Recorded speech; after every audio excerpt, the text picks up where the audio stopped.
Olá, boa tarde, seja muito bem-vindo. Agora pelo horário de Brasília são 14 horas e 15 minutos. Vamos conferir as principais notícias do Brasil e do mundo desta quinta-feira. Neste 22º dia de invasão, russos e ucranianos travam batalha pelo céu de Kiev.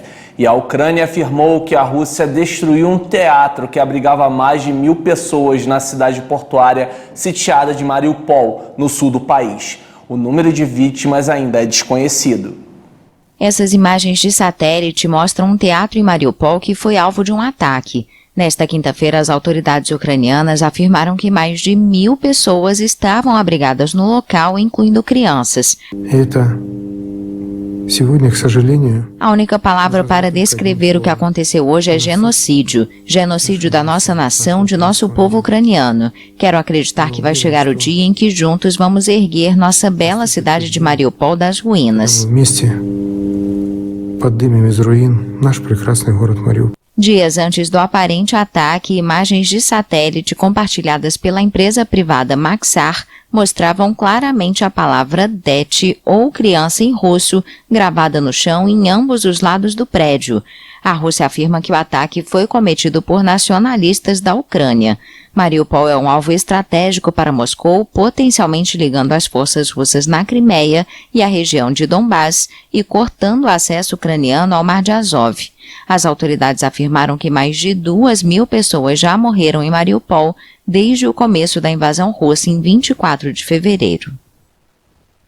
Mais de 100.000 refugiados deixaram a Ucrânia nas últimas 24 horas.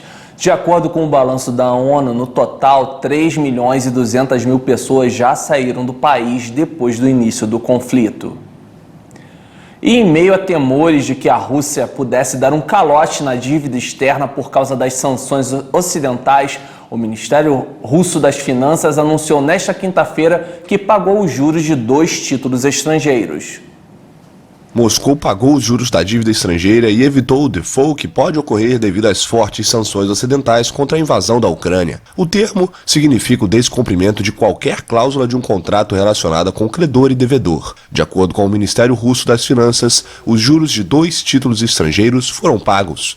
Em comunicado, a pasta disse que a ordem de pagamento para o reembolso dos juros dos títulos, com um valor total de 117 milhões e 200 mil dólares, foi executada. O Ministério acrescentou que os fundos foram enviados para um banco estrangeiro em 14 de março. Moscou tinha até 16 de março para pagar os 117 milhões, o primeiro de uma série de pagamentos com vencimento em março e abril. Parte das reservas russas no exterior, cerca de 300 bilhões de dólares, está congelada devido às sanções ocidentais pela guerra na Ucrânia.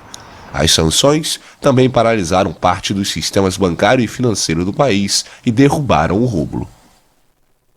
E nesta quinta-feira, o presidente da Ucrânia, Volodymyr Zelensky, discursou ao parlamento alemão pedindo que o país derrube o novo muro que a Rússia ergue na Europa. Ele detalhou que não é um muro de Berlim, é um muro na Europa Central entre a liberdade e a escravidão, e este muro fica maior a cada bomba lançada sobre a Ucrânia. A mensagem de vídeo foi exibida na Câmara Baixa do parlamento alemão. Evocando o apelo feito durante a Guerra Fria pelo então presidente americano Ronald Reagan em Berlim, Zelensky pediu ao chanceler Olaf Scholz que derrube este muro, dê à Alemanha o papel de liderança que merece.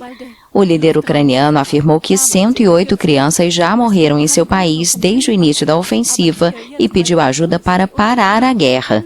Em seu discurso, o presidente também lamentou as estreitas relações estabelecidas entre a Alemanha e Rússia nos últimos anos, especialmente no campo energético.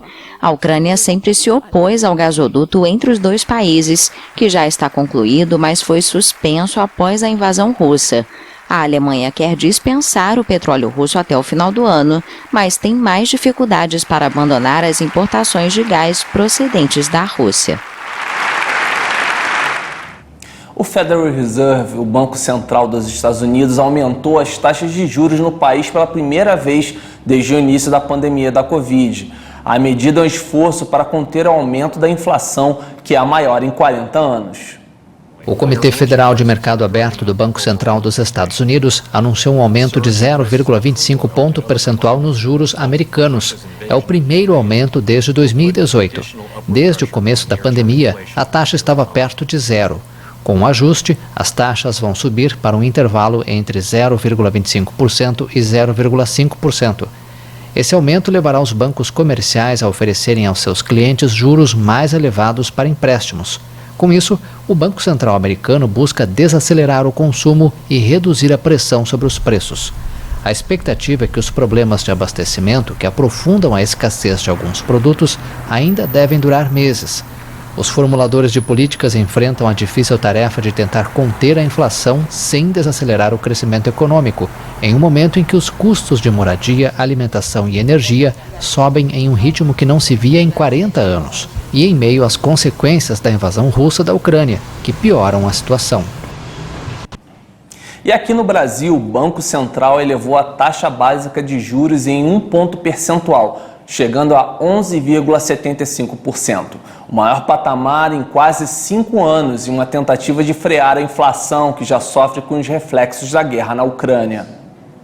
Em meio aos impactos da guerra na Ucrânia sobre a economia global, o Banco Central do Brasil continuou a apertar os cintos na política monetária. Por unanimidade, o Comitê de Política Monetária, o Copom, elevou a taxa Selic de 10,75% para 11,75% ao ano. A decisão já era esperada pelos analistas de mercado. Esse foi o 9º reajuste consecutivo na taxa Selic. Apesar da alta, o BC reduziu o ritmo de aperto monetário. Depois de 3 aumentos seguidos de 1,5 ponto percentual, a taxa foi elevada em 1 ponto. Os juros agora estão no maior nível desde abril de 2017. A Selic é o principal instrumento do Banco Central para manter sob controle a inflação oficial, medida pelo Índice Nacional de Preços ao Consumidor Amplo. Em fevereiro, o indicador fechou em 10,54% no acumulado de 12 meses, no maior nível para o mês desde 2015. A inflação foi pressionada principalmente pelos combustíveis e pelos aumentos de início de ano nas despesas de educação. A Polícia Federal prorrogou os prazos para a regularização dos imigrantes. Agora os documentos vencidos valem até setembro. O prazo para que os estrangeiros regularizem as autorizações de residência ou vistos temporários para a entrada no Brasil, que teve a validade expirada em 16 de março de 2020, foi estendido até o dia 15 de setembro. De acordo com a portaria publicada no Diário Oficial da União, podem ser beneficiados com um novo prazo os imigrantes e visitantes que estejam com requerimento de autorização de residência preenchido eletronicamente e documentação necessária. Com a medida, os protocolos de atendimento, bem como as solicitações de reconhecimento da condição de refúgio, as carteiras de registro nacional migratório e os documentos provisórios vencidos devem ser reconhecidos e aceitos até o novo prazo final.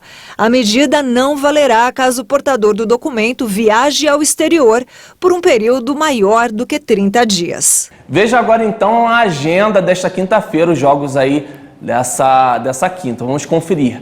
Na Liga Europa, na fase das oitavas de final, às 2h45 da tarde. Daqui a pouquinho jogam na Turquia Galatasaray e Barcelona, na partida de ida 0-0 no Camp Nou.